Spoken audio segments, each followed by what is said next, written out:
What's up? Welcome back to my tutorial channel. Daniel's here and today I'm gonna talk about topic 7, confidence intervals, and I'm gonna go over the first part, confidence intervals for a population mean when the standard deviation is known.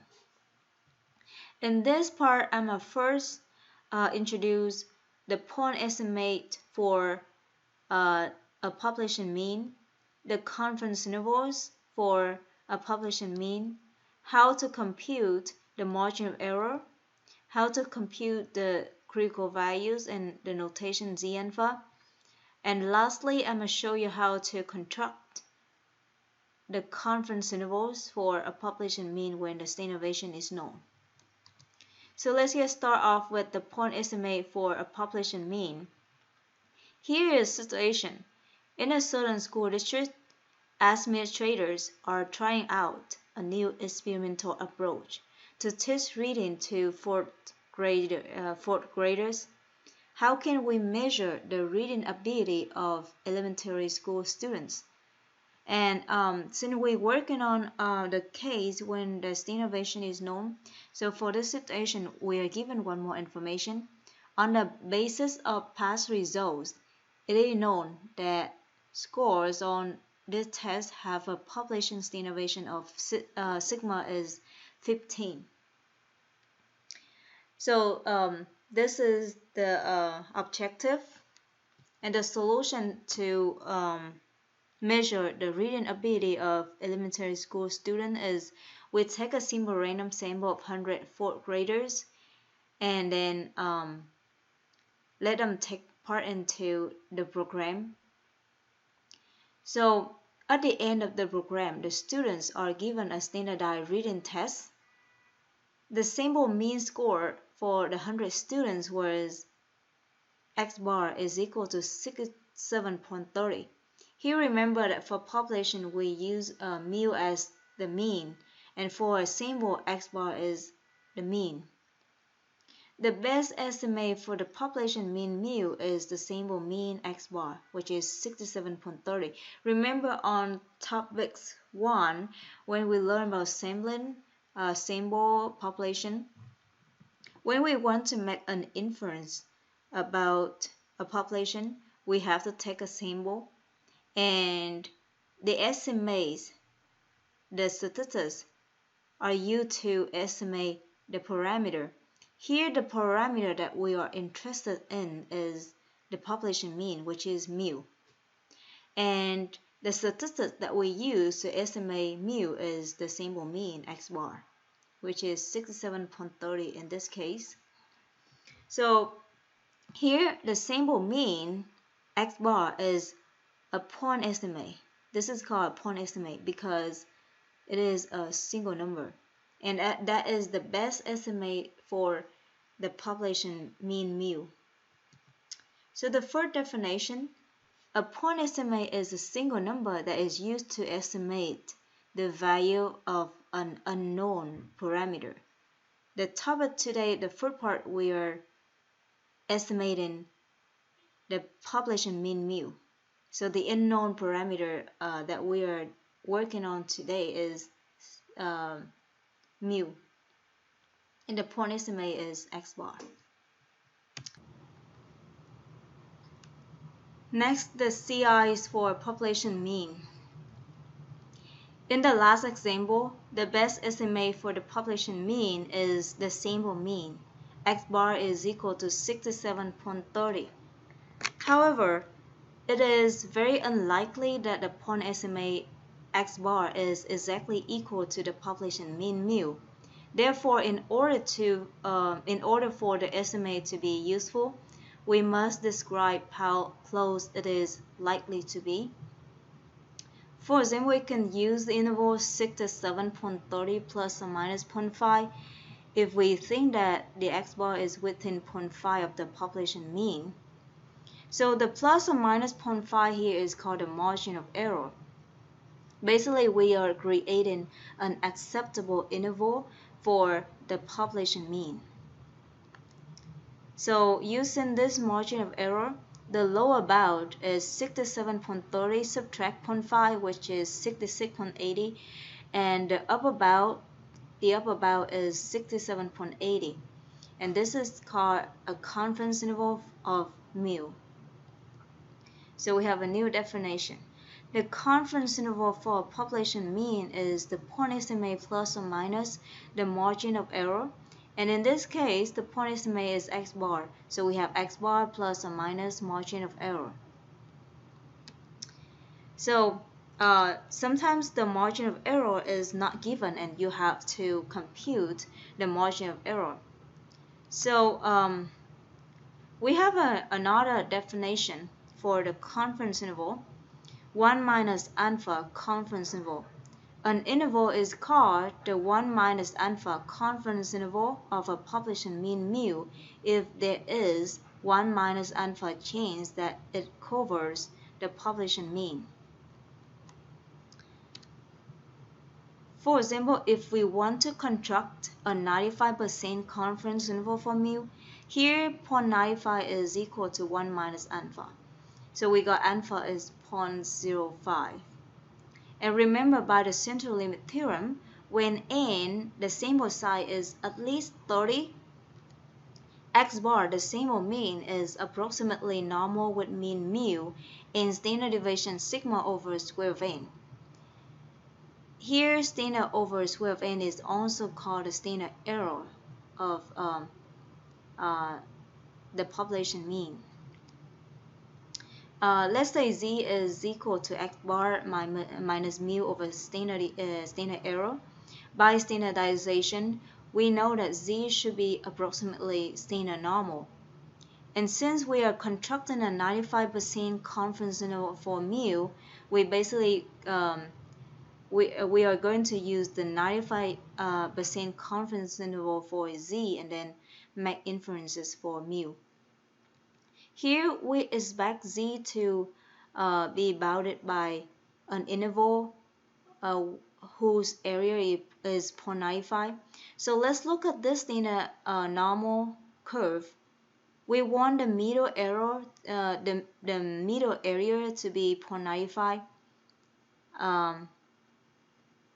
So the area to the left, the two tail areas should be 0.5 together. And here we are going to find the two bounding numbers. One is the upper bound and one is the lower bound. The area to the right of the upper bound should be 0.025 and the area to the left of the lower upper bound should be 0.025 because the standard curve is symmetric. And this is just a problem of finding the inverse normal. In this problem we know the area to the left and to the right, and which is finding the 2 z-score. So here you see that the area to the right of the upper bound is 0.025. That means the area to the left of it is 0.975. So the appropriate z-score, the corresponding z-score is 1.96. You can either use technologies or the table A2 to find this z-score. Similarly, we have the lower bound. The area to the left is 0.025. So the z-score is negative 1.96. And these two numbers, 1.96 and negative 1.96, are called the critical values. For different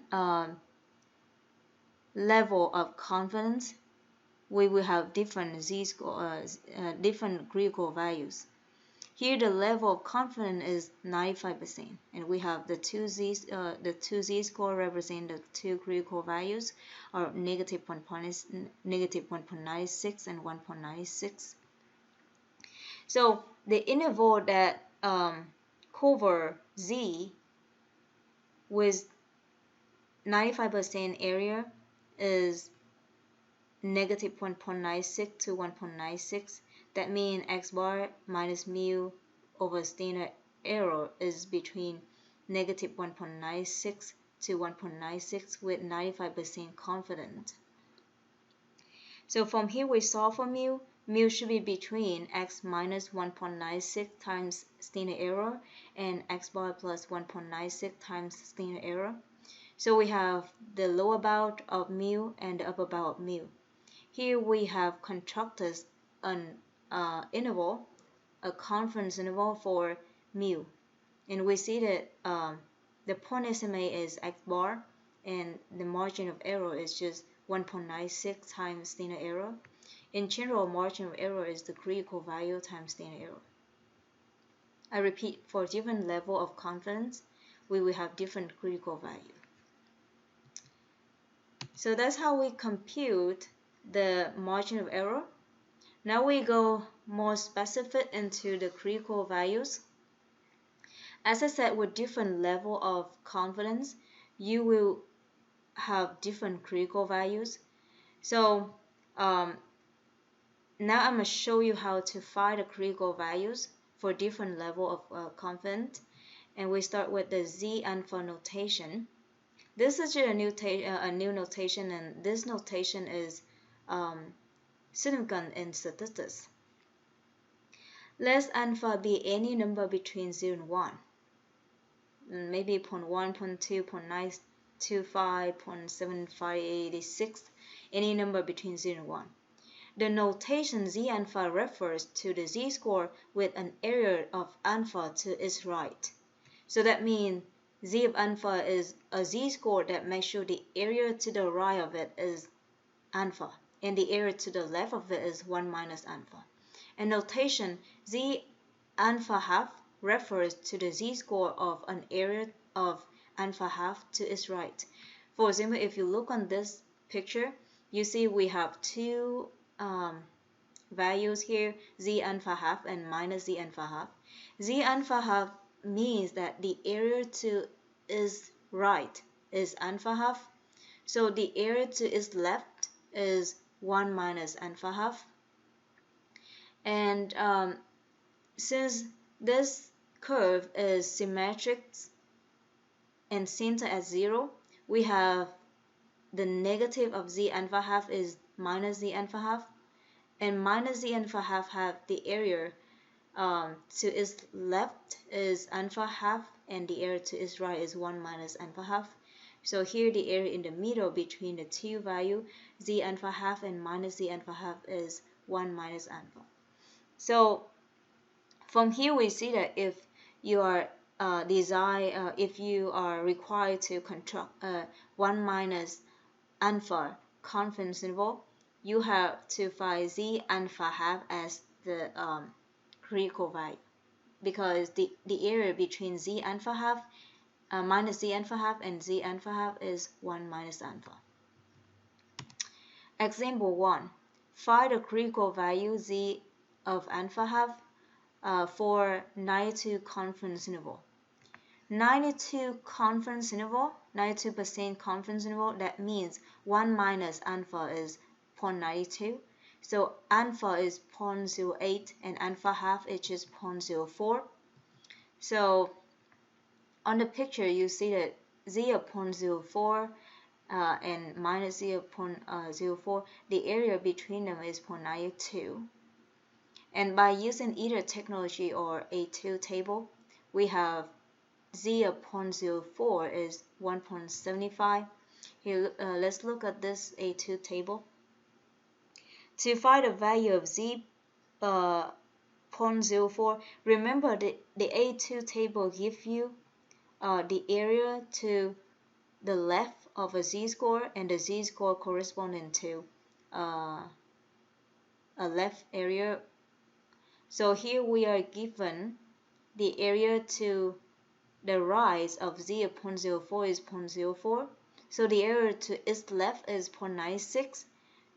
So on the table, we will look for the value of area that is very close to 0.96. And here we have a value of 0.9599, which is very close to 0.96. So look at 0.9599. This is a number of column 0.05 and row 1.7. So the respective z-score should be 1.75. So we have found out the z-score, the z.04 is 1.75. This is z alpha half in this case. So that's how we find z alpha and z alpha half. Now we are going to construct the confidence interval. The procedure for constructing a confidence interval for mu when sigma is known is, first we have to check if n is greater than 30. If n is not greater than 30, the central limit theorem will not be applied, and we have to find different methods to construct the confidence interval. If the sample size is at least 30, then we can go ahead and follow the formula of normal distribution. So step 2, we have to find the point estimates because the confidence interval is point estimate plus or minus the margin of error. The point estimate for population mean is x bar. This is the symbol mean. And step 3, we have to find the critical value. Remember that the margin of error is the critical value times the standard error. So to compute the margin of error, you have to compute the critical value and the standard error. For the critical value, here if you are constructing 1 minus alpha ci for mu, the critical value should be z alpha half. Then step 4, we find sigma over square of n, which is standard error.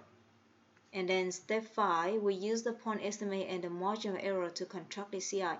Here, margin of error is the product of critical value and standard error. So point estimate is point estimate plus or minus margin of error. This is the CI. The margin of error is just the critical value times standard error. The critical value in this case is z alpha half. Standard error is sigma over square of n, and the point estimate is x bar. And finally, once we have the confidence interval, we can go ahead and interpret the result. Example: the mean test score for a simple random sample of 100 students was x bar is equal to 67.30. The population's innovation of test scores is sigma is equal to 15. So here this is the case when sigma is known. Construct a 98% confidence interval for the population mean test score mu. So here we are given the sample size, the point estimate, which is the sample mean 67.30, the standard deviation sigma, which is 15, the level of confidence is 0.98. So let's go ahead, let's construct the confidence interval. The first step is we have to verify the assumption. Here the sample size 100 students is greater than 30, so the assumption is met. Step 2, we find the point estimate. Here the point estimate is the sample mean, which is already given as 67.30. Step 3, we have to find the standard error.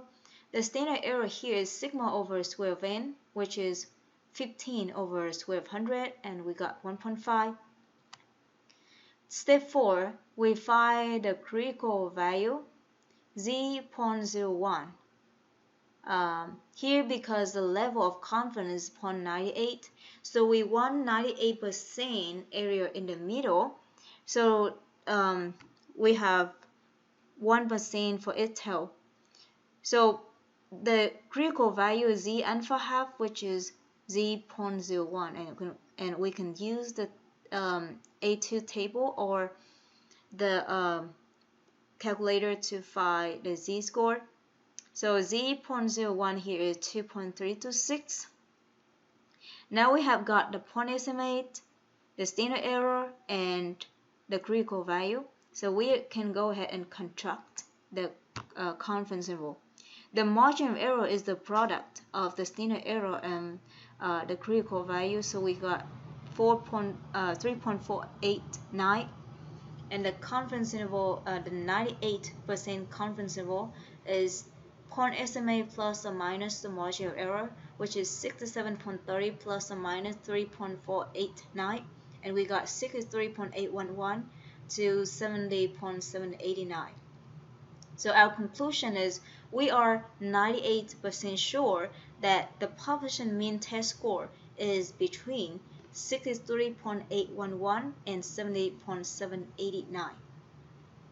So that's how we construct a confidence interval for mu when sigma is known. And in this topic, we have one more important problem, that is finding the necessary sample size. Sometimes you are required to have a margin of error within um, a given interval. And the question is how to choose an appropriate sample size. Remember, the margin of error is just the critical value times the standard error. The critical value is alpha half if we are constructing 1 minus alpha confidence interval. And the standard error is just sigma over square of n, which leads to n is z alpha half times sigma over m, the whole thing squared. We basically just solve for n. So n here is the sample size necessarily, the sample size needed when we are given the margin of error n. Example: scientists want to estimate the mean weight of mice after they have been fed a special diet. From previous studies, it is known that the weight is normally distributed with standard deviation 3 grams. How many mice must be weighted so that 95% confidence interval will have a margin of error 0.5 grams? So we just have to apply the formula. N is z of alpha half sigma over m whole square. Here, because the confidence level is 0.95, which means 1 minus alpha is 0.95, so alpha is 0.05, so alpha half is 0.025, so we got the critical value z 0.025. Sigma is given as 3 grams, and m, the margin of error, is required to be within 0.5. So we got n is 1.96 times 3 over 0.5, the whole thing squared, and we got 1.38.30. Usually when we looking for the sample size needed, we usually try to get more than enough, so we round up, we never round out. So the sample size needed is 139, so we need 139 mice. So that's it for today. Thank you so much for watching my video. I hope you find my video helpful, and see you next time. Bye.